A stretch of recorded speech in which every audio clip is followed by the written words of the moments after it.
Olá, estudantes! Tudo bem com vocês? Me chamo Jaqueline e serei a nova professora de língua portuguesa da EJA. Hoje estaremos vendo os gêneros textuais. Vamos conhecer um pouco melhor os gêneros textuais? Bom, gente, vamos relembrar conforme a professora Patrícia já havia introduzido para vocês. O que são os gêneros textuais? Os gêneros textuais representam um conjunto de textos orais ou escritos que possuem características próprias, tais como estrutura, linguagem e temática. Todos eles cumprem a função comunicativa e social dentro de um determinado contexto. Mas como assim eles possuem estrutura, linguagem e temática? E o que seria contexto? Vamos entender um pouco melhor o que significam essas palavras dentro de um texto? Vamos lá? A estrutura do texto é a introdução, o desenvolvimento e a conclusão, que seriam o começo, o meio e o fim. A introdução vai me mostrar tudo aquilo que aquele texto vai falar.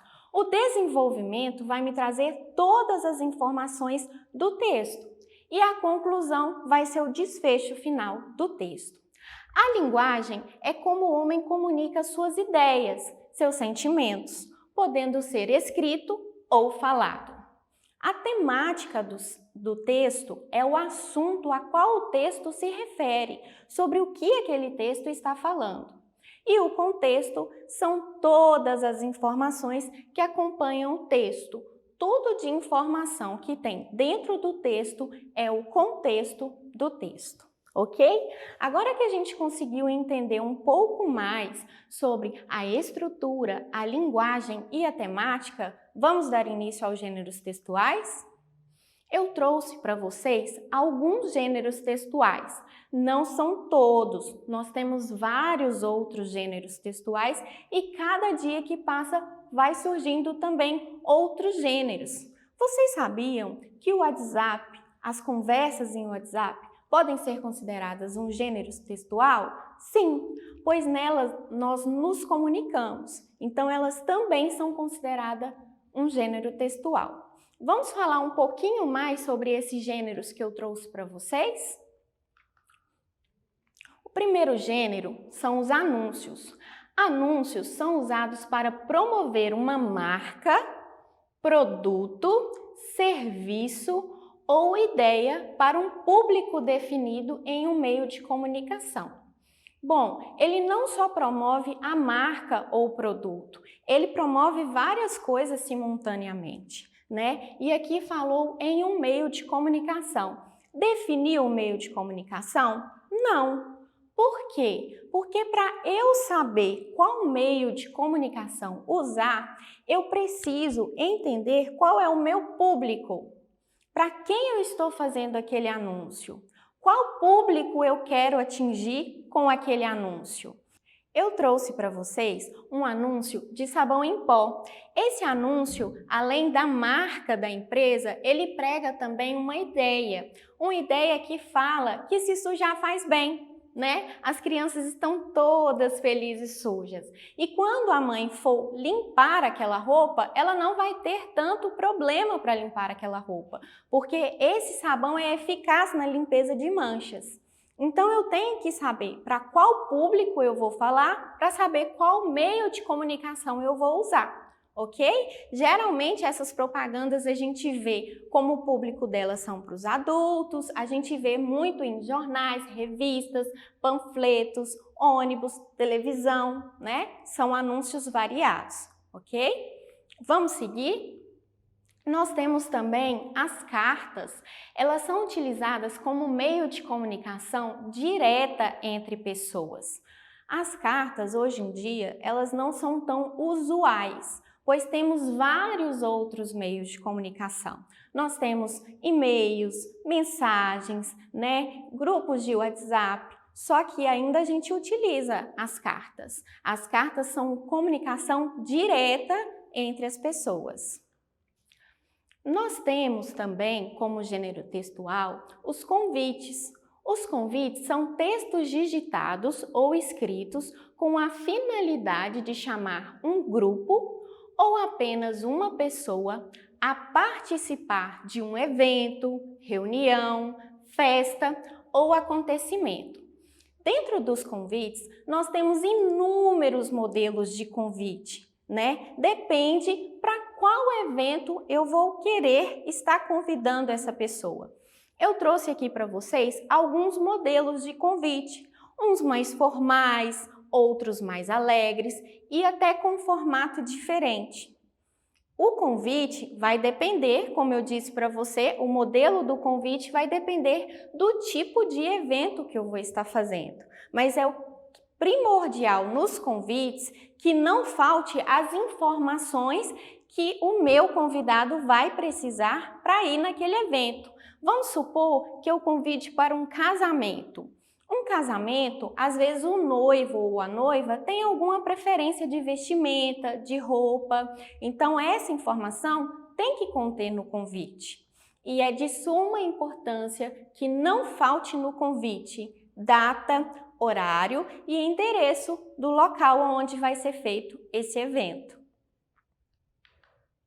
Nós temos os contos. Os contos são textos narrativos falados de tamanho reduzido, de tamanho pequeno. Geralmente são aquelas histórias que contamos para entreter um grupo de amigos ou até mesmo as crianças quando vão para a cama, né? Nós temos as fábulas. As fábulas são ficções. Ficções são coisas que não são reais, são só do mundo imaginário, que apresentam personagens que são animais, que sempre trazem uma moral. Geralmente nas fábulas nós usamos as características dos animais para contar, né, as fábulas, dando como exemplo a característica de cada animal. Nós temos aqui a imagem dos 3 porquinhos. Geralmente, nós pensamos em porquinhos e pensamos em um animal lambão, né? Que gosta de estar ali na lama, gosta de estar fazendo sujeira. Aqui na história dos 3 porquinhos é retratado que 2 irmãos eram mais ou menos lambão, não gostavam, né, de trabalho duro.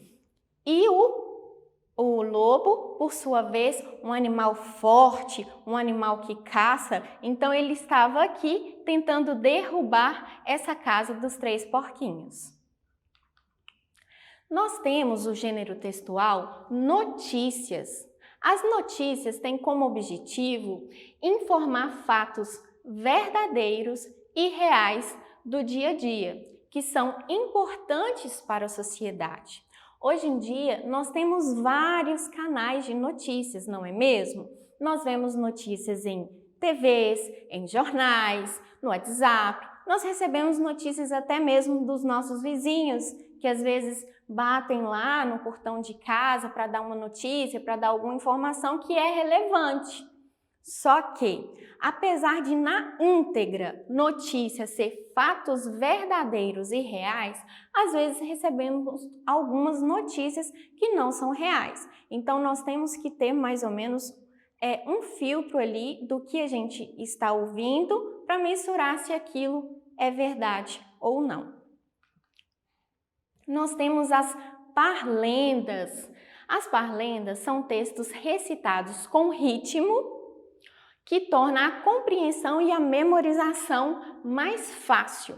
Geralmente envolvem brincadeiras, jogos e movimento corporal. As parlendas eram aquelas que a gente brincava, né, na nossa infância, às vezes pulando corda, jogando amarelinha ou brincando de alguma coisa. Por isso elas possuem ritmo, que torna a nossa compreensão. Geralmente elas são cantadas, o que torna a nossa compreensão mais fácil a nossa memorização também. Quem se recorda, hein? De hoje é domingo, pé de cachimbo. Geralmente, nós mudamos, né? Às vezes alguns cantam de um jeito, outros cantam de outro. Não é obrigatório ser à risca, porque são ritmo, cada um tem o seu e cada um faz da forma que acha melhor. Nós temos os poemas. Os poemas são textos escritos em versos e estrofes que têm como finalidade expressar algum sentimento, emoção ou pensamento. Mas como assim versos e estrofes? Vamos entender um pouco melhor? Versos são linhas de um poema e estrofes são conjuntos de versos. Vamos ver na íntegra para a gente poder entender? Eu trouxe aqui um poema para vocês. Todas as linhas desse poema são versos. Todo o conjunto de linha desse poema são estrofes. Aqui eu tenho um conjunto, aqui eu tenho outro, outro e outro. Mas todas as linhas são versos. Vamos ler esse poema? Esse poema é de Vinícius de Moraes e se chama As Borboletas. Brancas, azuis, amarelas e pretas, brincam na luz as belas borboletas. Borboletas brancas são alegres e francas. Borboletas azuis gostam muito de luz. As amarelinhas são tão bonitinhas e as pretas então, ó que escuridão! Agora que a gente já entendeu um pouco melhor de versos e estrofes e do gênero textual poema, vamos para o nosso próximo gênero textual? Falaremos agora de tirinhas. Tirinhas é o formato de texto que parece um recorte, isso mesmo, que é formado por recortes em quadrinhos, né? Podendo ter escritas, que são palavras ou frases, ou somente imagens. Eu trouxe para vocês hoje uma tirinha mista. Ela tem imagens e ela tem escrita. Essa tirinha é de uma professora conversando com seus alunos. Só que esse é apenas um modelo. Nós temos vários outros modelos de tirinha. Nós temos tirinhas que são somente imagens, nós temos tirinhas que são de imagens e falas, e assim sucessivamente. Existem vários outros modelos de tirinha. E esse foi o escolhido para trazer para vocês. Uma tirinha mista, com imagens e falas, ok? As tirinhas, geralmente, elas nos trazem um humor, né? Podendo ser alguma coisa engraçada, outra vez triste, outra vez uma sátira de alguma situação, mas ela traz geralmente um conteúdo de humor, ok? Bom, agora que a gente já viu um pouquinho mais dos gêneros textuais, nós vamos então passar para a nossa atividade, ok? É com vocês agora. Em seu caderno, faça uma lista dos gêneros textuais que você conhecia, mas que não sabia como se chamava. Mas como assim, Jaqueline? Bom, eu conhecia as propagandas, os anúncios, mas eu sabia que era um texto, que era um gênero textual? Eu sabia como era o nome desse gênero textual? Eu também conhecia as cantigas, né? As parlendas, mas eu sabia que se chamavam parlendas? Eu sabia que era um gênero textual? Então, em seu caderno, você vai relatar um pouco mais sobre esse assunto, ok? E hoje nós vimos um pouco mais sobre os gêneros textuais, só que nós vamos aprofundar neles nas próximas aulas, conhecendo ainda mais cada gênero textual. Muito obrigada, por hoje é só e até a próxima aula. E para acessar nossa plataforma SMED-GV, aponte a câmera do seu celular na imagem que aparece no canto da tela. Se inscreva em nosso canal do YouTube e acesse nossas redes sociais. Muito obrigado pela companhia, espero vocês na próxima aula.